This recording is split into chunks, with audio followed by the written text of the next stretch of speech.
আসসালামু আলাইকুম রহমতুল্লাহ। আমার এক ভালোবাসার মানুষ সাব্বির ভাই, সে আমাকে এই জিনিসটা উপহার দিয়েছে। সেই উপহারটা আপনাদের মাঝে আমি খুলবো এবং সাথে আছে আমি অনেকেরই রাখছি। আমার মামা আছে, ইন্দা আবার সোহেল মামা আছে, আমার ইন্দা বড় ভাই আছে সাথে, এদিক দিয়ে আমার উত্তর ভাই আছে, আমার বড় ভাই আছে, ইন্দা বাগিনা আছে এবং সবাইকে সাথে নিয়ে কিন্তু আমি উপহারটা খুলতেছি আর আপনাদেরকে দেখানোর চেষ্টা করতেছি। অবশ্যই জানি যে আমার উপহারটা কেমন হয়েছে, আমার কাছে খুবই ভালো লেগেছে।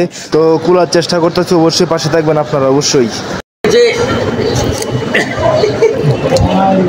দাঁড়ান দাঁড়ান, এটার একটা হাবের বাচ্চা আছে।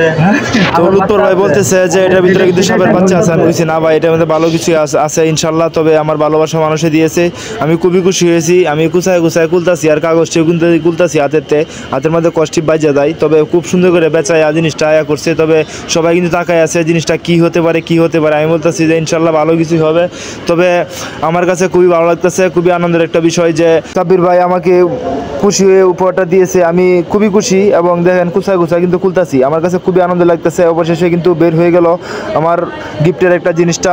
তবে দেখেন সবাই, আমার সাব্বির ভাই কিন্তু আমাকে ইয়ারফোন একটা আমাকে গিফট করেছে। আমি খুবই খুশি হয়েছি সাব্বির ভাই, জিনিসটা খুবই সুন্দর হয়েছে। আপনাকে অসংখ্য অসংখ্য ধন্যবাদ। দেখেন আপনারা সবাই কিন্তু দেখতেছেন আমাকে একটা ইয়ারফোন গিফট করেছে। তো আপনাদের কেমন হয়েছে, আপনাদের কি পছন্দ হয়ে গেছে সেটাও কিন্তু জানিয়ে যাবেন।